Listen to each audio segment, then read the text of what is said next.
La mort du vieil ego et la conscience de l'ego nouveau. La conscience psychologique de l'homme et son influx sur la vie de tous les jours dépend étroitement de la conscience du mouvement d'énergie qui se fait en lui et de la compréhension exacte et précise de ce mouvement. L'homme ne peut ignorer l'intelligence derrière l'apparence matérielle de ses actions, car une telle ignorance ne peut le mener qu'à une défaillance généralisée de son organisme, tant sur le plan mental et émotif que sur le plan matériel. Il est essentiel que l'homme réajuste sa vision de la réalité vibratoire de son être, afin de pouvoir suivre le rythme de son énergie et ne pas le contrecarrer par des activités qui lui font interférence, activités fondées sur le désaccord entre le vieil ego et les forces de vie. L'énergie de l'homme doit être d'abord perçue avant d'être compréhensible dans son fonctionnement. Tant que l'homme n'a pas réalisé qu'il est effectivement en relation intelligente avec un autre plan de la réalité, et que ce plan a un effet concret sur son existence matérielle, il lui est impossible de comprendre jusqu'à quel point sa vie est en étroite relation avec des forces créatives qui œuvrent en lui dans le but éventuel de se faire reconnaître en manipulant électriquement et chimiquement son être, sans parler des pensées qui affluent vers lui et qui servent à soutenir son rôle d'être intelligent sur le plan matériel. L'homme est foncièrement un être en évolution, non seulement sur le plan de son intelligence rationnelle, mais aussi sur le plan de son intelligence intuitive et créative. L'homme d'aujourd'hui ne conçoit plus que pour le bénéfice à court terme de sa vie matérielle, et ne réalise pas que ce bénéfice est factice s'il n'est pas le résultat d'une intégration totale de son être, c'est-à-dire s'il n'est pas conscient qu'il y a en lui des mécanismes cachés qui servent à le lier dans son évolution à des forces de haute intelligence qui sont à la base même de sa fonction vitale et créative. Mais ces forces ne peuvent entrer en contact mental avec l'homme que dans la mesure où son esprit s'est ouvert à leur réalité.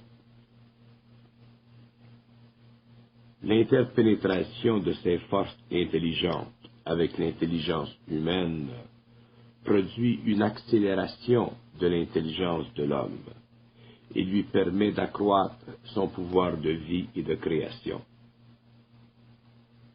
Cependant, l'obstacle le plus difficile à vaincre lors de cette prise de conscience est le désir naturel de l'ego de vouloir mener sa propre barque, lorsqu'en réalité il est incapable de la mener parfaitement, car il subit constamment des obstacles dont il ne comprend pas la raison d'être profonde.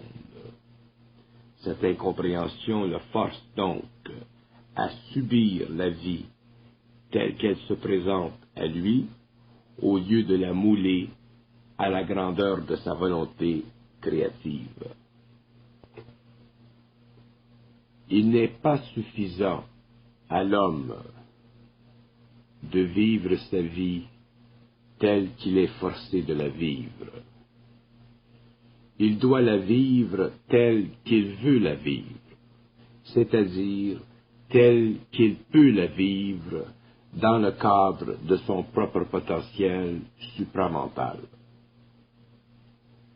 Tant que l'homme vit sa vie sur le plan de son mental inférieur, de son intelligence conditionnée, cette vie ne saura jamais être ce qu'il a toujours senti secrètement qu'elle put. Justement parce qu'il n'aura pas compris que pour vivre sa vie telle qu'on la sent secrètement, il nous faut cesser de la subir et développer les forces cachées en soi qui nous y barrent l'accès. Mais ces forces, cette intelligence qui difficilement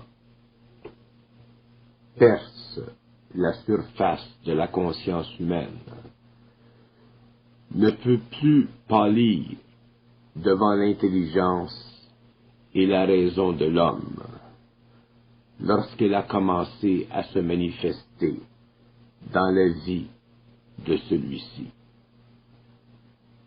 Elle devient alors de plus en plus puissante et saisit de plus en plus l'homme dans sa croissance. Il lui fait reconnaître sa présence et son pouvoir sur les événements de sa vie. C'est alors seulement que l'homme commence à grandir et à comprendre sa vie. C'est alors qu'il réalise que la vie est beaucoup plus que ce qu'elle ne représente en surface, et que la compréhension de son secret le mène un jour ou l'autre à n'en connaître et à n'en comprendre tous les aspects. Malheureusement, l'homme ne peut commencer à comprendre la vie que lorsqu'elle lui marque la figure de son signe. Mais dès lors, elle prend pour lui une autre signification, et c'est à partir de ce moment qu'il commence à vivre. Au début, il craint ses réactions égocentriques, car les forces de vie ne sont pas encore ajustées à sa volonté créative, mais plutôt à ses désirs personnels. Et ce sont ces désirs personnels qui nuisent à l'harmonie vibratoire qui doit exister entre lui et les forces intelligentes de vie. L'ego de l'homme est constitué d'énergie mentale et émotionnelle. Cette énergie provoque chez l'homme des réactions lorsqu'elles sont en confrontation avec un type d'énergie nouvelle que l'homme n'a pas encore appris à intégrer dans sa vie, de sorte que la réaction originale de l'ego est parfois hostile à cette nouvelle conscience en lui qui perce les murs épais de la conscience conditionnée.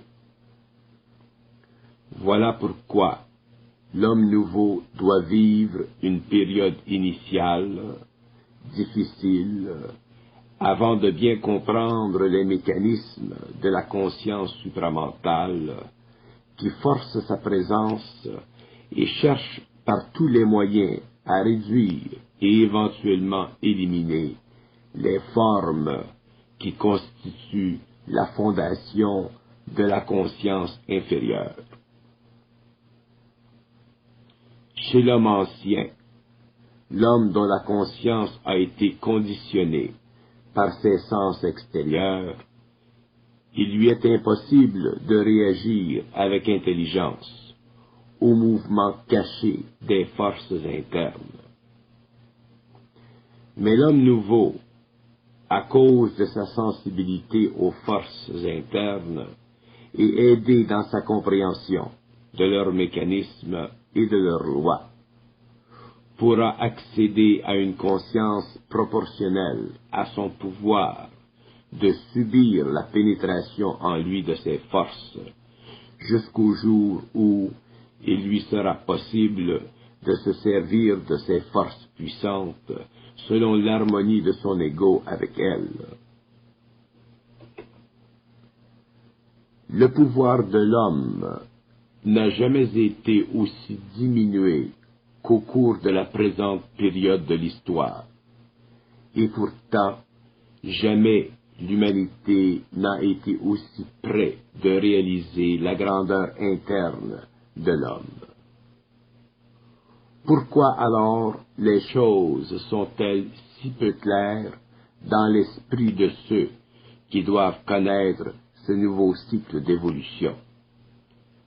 La réponse est simple, mais voilée. D'une part, l'homme nouveau sera conscientisé par des forces invisibles dont il ne connaît pas les rapports étroits avec sa propre vie. Deuxièmement, ces forces ont le pouvoir d'accélérer ou de retarder la conscientisation de l'homme, selon qu'il en soit favorable pour le bien total de l'humanité, et non selon le désir personnel de l'ego humain. De sorte que l'homme, l'individu, se voit obligé de vivre une période incertaine, jusqu'au moment où la certitude s'installe en lui, non pas parce qu'il a vu, mais parce qu'il a senti ou entendu en lui-même le vrai de l'expérience qui mène vers l'autre dimension de la réalité matérielle. C'est ici que se fait le choix, c'est-à-dire que se fait le partage entre les hommes, ceux qui ont en eux le pouvoir de connaître le pouvoir, et ceux qui n'ont pas en eux encore dans cette vie le pouvoir de connaître le pouvoir. Ceux qui doivent dans l'avenir connaître le pouvoir sont déjà marqués par ce dernier, mais ils doivent développer la conscience nécessaire afin de le reconnaître et d'en attendre la manifestation.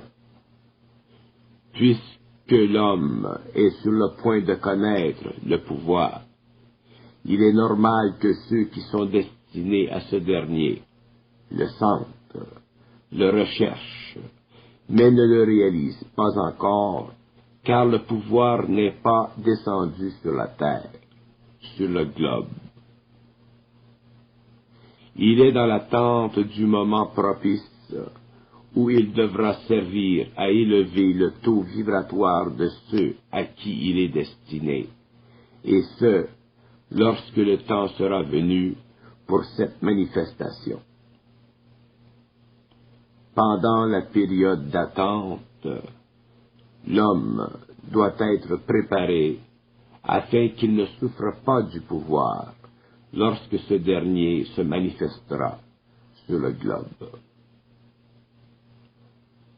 Le pouvoir de l'homme n'est pas une simple expression d'un désir humain, mais bien une manifestation dans l'homme d'une puissance dont il n'a plus conscience, mais qui est et a toujours été présente en lui. Mais le pouvoir est régi par des lois, car il est émis, manifesté, selon des modes d'intelligence qui dépassent les dimensions limitées de l'expérience humaine.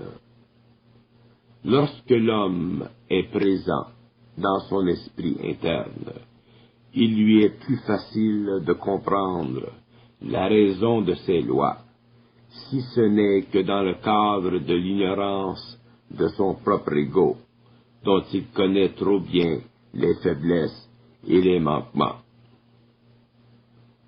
Comment peut-il concevoir alors la possession du pouvoir si cette possession met en danger à la fois la planète et l'humanité? L'homme n'est pas sans savoir jusqu'à quel point il est primitif et inconscient de ses actes, de leur portée. Voilà pourquoi le pouvoir doit être transmis à l'homme lorsque ce dernier est suffisamment conscient des limites et des faiblesses de son ego pour que ne se déchaînent pas sur son globe des forces qu'il ne saurait arrêter dans leur destruction. Si elles étaient mal utilisées.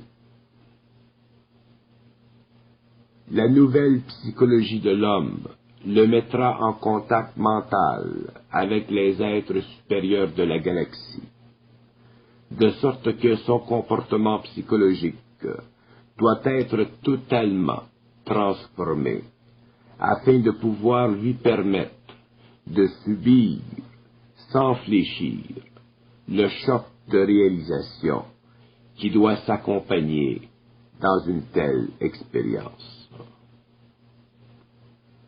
L'homme, par le passé, a conçu son évolution selon des projections qui lui étaient personnelles ou plus ou moins calquées sur certaines philosophies émanant de quelques centres de pensée sur le globe.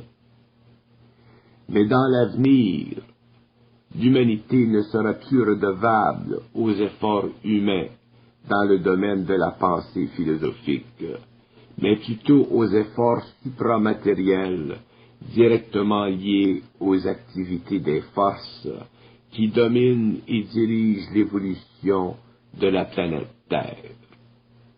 C'est pourquoi l'homme n'aura plus à faire d'efforts dans le domaine de la connaissance, car celle-ci lui sera donnée en relation directe avec les forces de vie qui doivent l'acheminer vers une autre dimension de vie matérielle, mentale et spirituelle.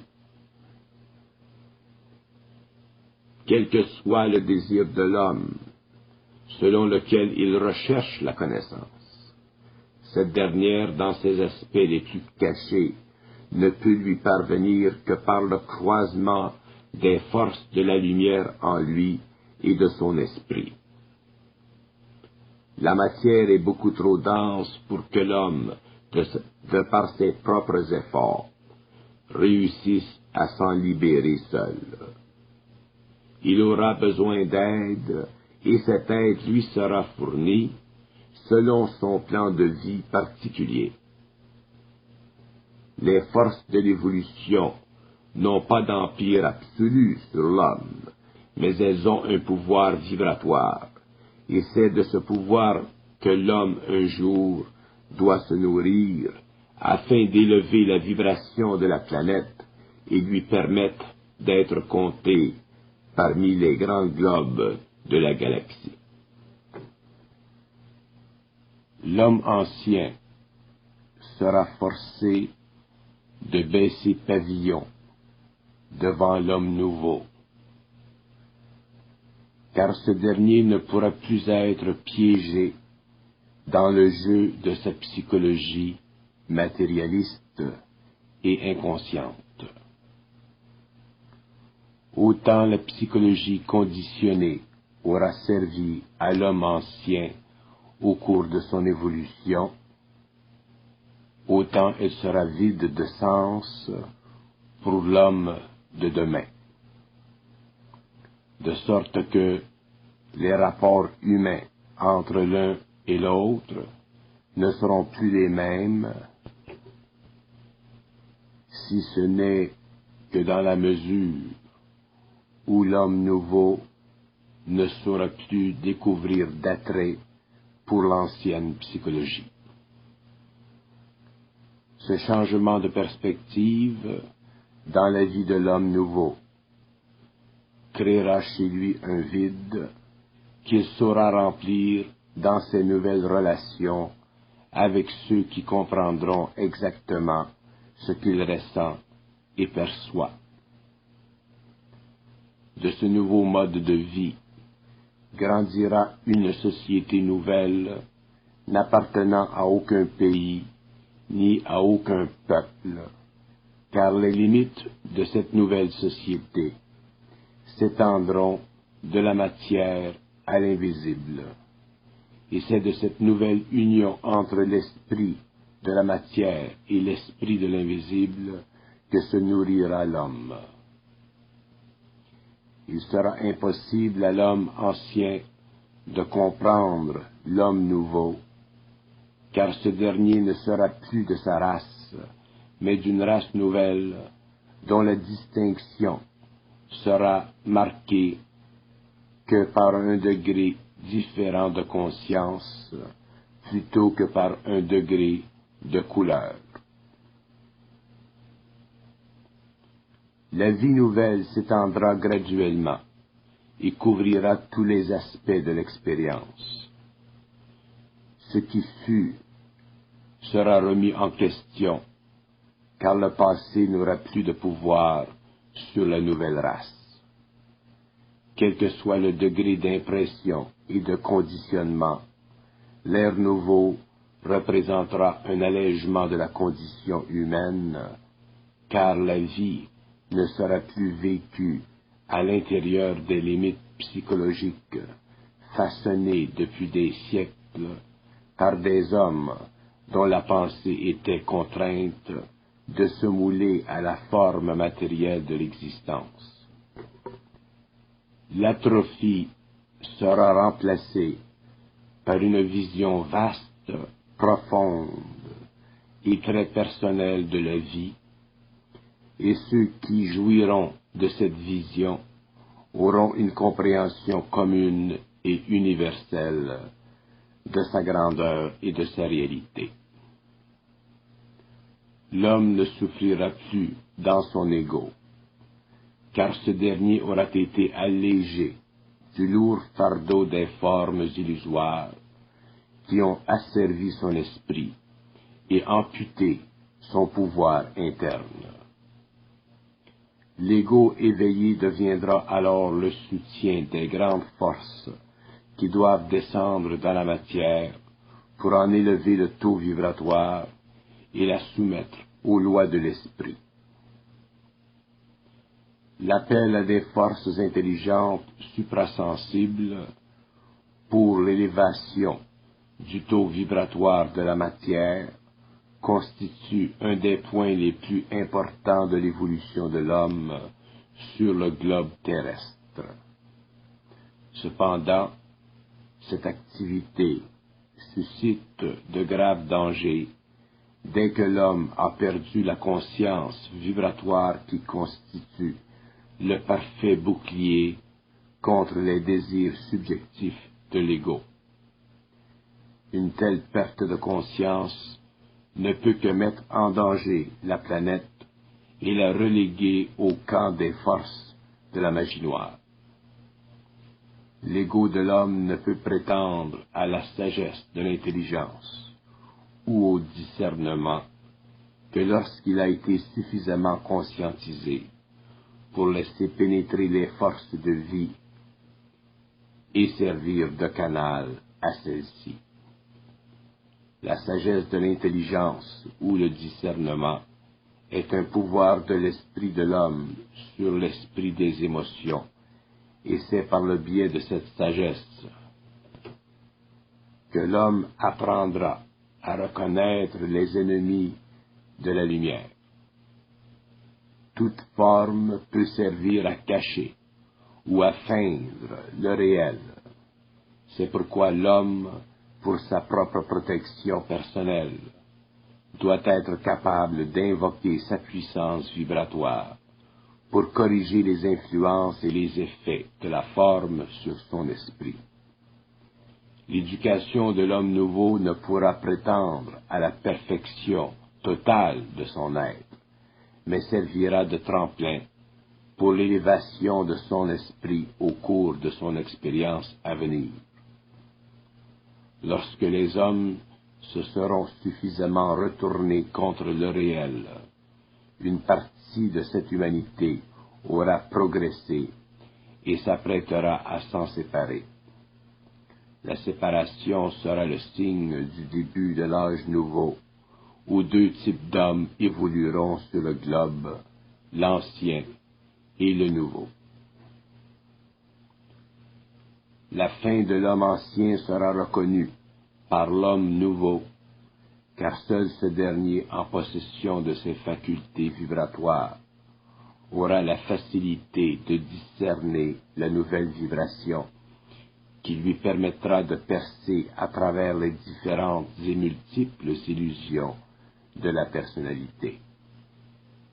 Armé de ce pouvoir, il lui sera facile de déterminer ce que représente pour lui la vie réelle, malgré la masse énorme d'illusions qui l'enveloppe et la rend inaccessible.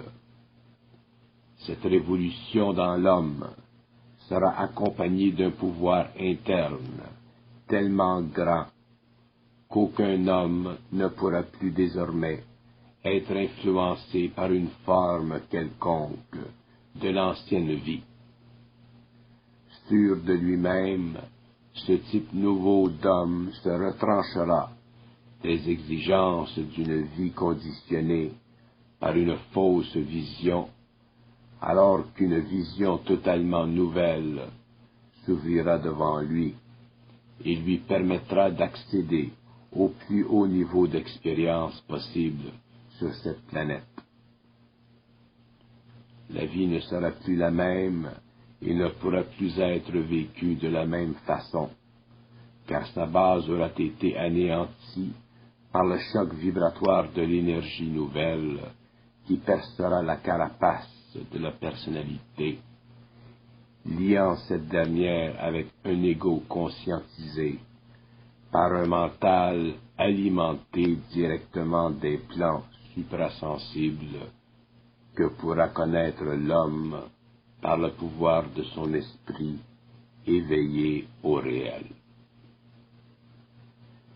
L'actualisation de ce nouveau phénomène humain sur la Terre sera le signe précurseur de la grande recrudescence dans le monde de forces cherchant à éloigner l'homme de lui-même. Les forces seront tellement puissantes que l'homme non averti ne pourra y comprendre le plan, et de cette ignorance, beaucoup souffriront. L'homme ne saura plus où mettre la tête, car dans quelque direction qu'il regarde, tout autour de lui sera inconscience. Cette inconscience, alimentée par les désirs et les passions de l'homme, créera en lui un désespoir tel que les hommes ne voudront plus de leur vie, car elle n'aura plus de valeur réelle. La vie sera plastique et confuse. Les questions fondamentales n'auront plus de réponse, et l'homme se verra obligé de subir le joug de son ignorance et de sa déchéance. Alors que la terre sera envahie par des forces de toutes sortes, un nombre restreint viendront de tous les pays du monde s'allier, se retrouver et s'entendre, car ils auront conscience de la vibration supramentale en eux. Ils constitueront un groupe minime, mais puissant, car tout leur sera rendu, à la fois la connaissance et le pouvoir. Mais ces hommes, à cause de leur conscience haute, devront alors s'éloigner de la surface de la terre pour trouver refuge dans une dimension parallèle de la matière, où l'esprit aura empire sur la matière et permettra à ces hommes de vivre une vie en relation directe avec les forces de la lumière. Le rôle de l'homme nouveau sur la terre sera créatif. Son temps ne sera plus le temps qu'il aura connu, mais un temps nouveau dans lequel il pourra se déplacer afin d'étudier et de découvrir les lois de l'univers. Le nouveau règne humain complétera la phase du développement mental de l'homme et instituera sur le globe terrestre les premières conditions de développement d'une société gouvernée par les lois de l'esprit. Cette société grandira et se répandra dans tous les coins du monde et ne sera jamais divisée, car ceux qui en auront composé le corps connaîtront les lois de l'énergie vibratoire qui sous-tendent tout effort créatif, né de la conscience intelligente et gouvernante, dont ils seront les agents actifs sur le plan matériel et éthérique. Les hommes n'auront plus la capacité de détourner les forces créatives qui veillent à l'évolution du globe, car ils auront été raccordés et unifiés à ces forces dans leur expérience de transition d'un plan de vie à un autre. Les forces de vie seront alors mises à la disposition de l'homme, et ce dernier accomplira des prodiges sur la terre. Des plus profonds et des plus secrets replis de la planète, ces hommes pourront agir et veiller à ce que les nations évoluent vers une plus grande harmonie. Des peuples entiers seront influencés créativement afin de leur permettre d'accès à une plus grande manifestation de leurs caractéristiques nationales dans un cadre d'équilibre et d'entente avec les nations environnantes. Tous les gouvernements de la terre seront instruits par les émissaires de la nouvelle race, car ceux-ci auront le pouvoir de se faire entendre. Les hommes nouveaux auront perdu totalement conscience de leur vie antérieure, cette vie durant laquelle la matière avait empire sur leur sens. La vie nouvelle sera totale, et le passé de cette vie ancienne n'existera plus. La conscience individuelle sera tellement grande que l'homme ne pourra regarder que dans l'avenir et travailler à la construction d'un monde nouveau, d'un monde à la fois merveilleux et à la fois très jeune. Mais la jeunesse de ce monde nouveau sera la marque de sa conscience et non de son immaturité. Les voiles de la science auront été levés de telle sorte que la société réfléchira ce qu'il y a de plus grand et de plus somptueux. Les forces créatives domineront par leur présence dans la conscience de l'homme les efforts de ce dernier et permettront que ce dernier bénéficie de leur présence. La terre connaîtra alors son paradis et les hommes en seront les habitants les plus fiers.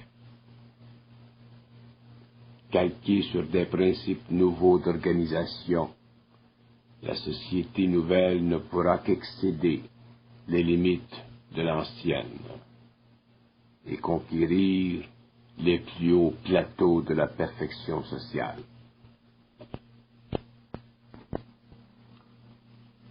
Autant l'homme ancien aura cédé aux forces de toutes sortes qui dominent sa conscience, autant l'homme nouveau sera affranchi de ses forces il pourra conserver l'équilibre naturel qui existe entre lui et les sphères, jusqu'ici inconnues de la majorité.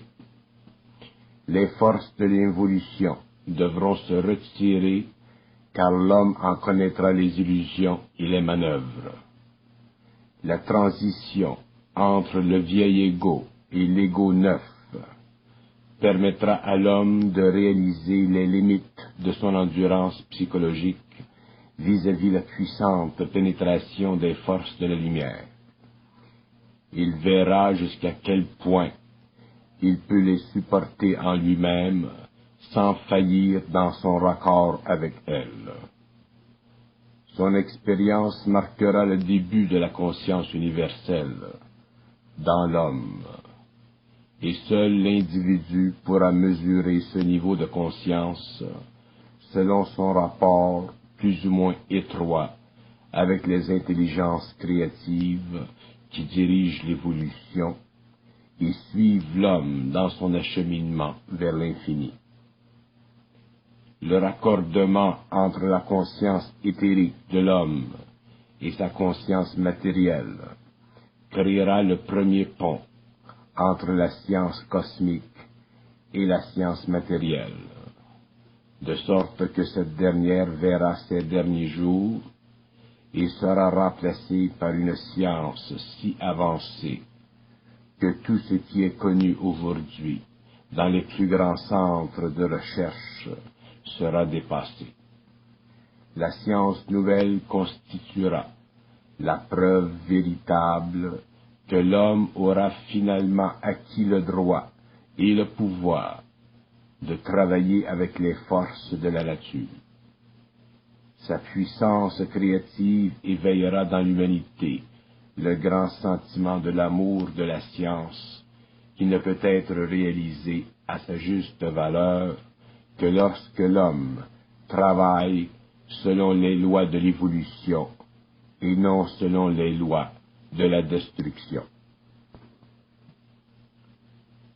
Le vieil ego de l'homme, celui qui ne comprend que par ses sens matériels et n'évalue que par la présence de ses sens, aura perdu son effet intelligent sur la forme émotive et cette perte de contrôle sur cette forme lui assurera la domination totale de l'énergie mentale en lui, énergie dont il n'a aujourd'hui aucune conscience, car sa présence ne peut se faire sentir que dans le cas où l'émotion a été suffisamment réajustée, c'est-à-dire rendue créative selon la qualité objective qu'elle peut posséder, lorsque l'ego est suffisamment conscient de l'illusion du libre arbitre temporel.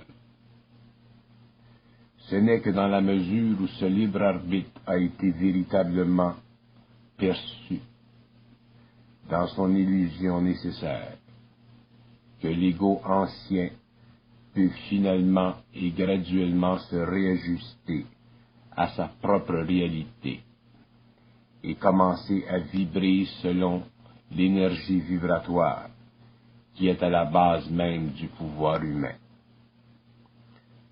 L'esprit de l'homme doit être considéré comme faisant partie de la conscience universelle, avant que ce dernier puisse réaliser le pouvoir de cette conscience. Ainsi, lorsque l'homme a cessé de se considérer comme tel, c'est-à-dire un être subjectivement intelligent, il commence alors à prendre conscience en lui-même d'une valeur infinie d'intelligence qui n'appartient pas à lui en soi, mais qui fait partie de lui car elle passe par lui. L'ego ancien, dominé par la nécessité de comprendre le monde matériel, a nécessairement obstrué sa vision réelle de la nature et du principe de l'intelligence. Et c'est de cette erreur nécessaire que découle le mal commis par l'homme à cause de son intelligence. Ce n'est pas l'intelligence de l'homme elle-même qui doit être considérée en faute, mais l'émotion de l'homme dans son intelligence. Cette condition que seule la destruction du corps mental inférieur peut éliminer lorsque le corps émotionnel est assujetti à la manifestation vibratoire qui doit ramener la valeur de toute émotion à une compréhension supramentale de cette même émotion, afin de libérer l'ego de la conséquence de l'émotion sur son mental, conséquence grave dans le cadre de la conscience supramentale, car elle forme la barrière qui sépare le monde de la matière d'avec les mondes parallèles. La transmutation de l'ego ancien en ego neuf sera tellement profonde que l'homme de la dernière génération ne voudra plus participer à la vie matérielle de cette dernière génération.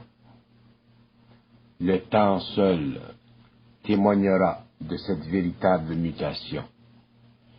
Il est impossible à un ego de savoir, de connaître la nature de sa progression dans le changement profond de son être-té, car c'est justement ce changement qui lui permet de réaliser le changement. La pénétration des forces de vie dans la conscience de l'homme n'est pas un exercice se situant dans l'intelligence matérialiste de l'homme, mais dans l'intelligence supramentale de ce dernier.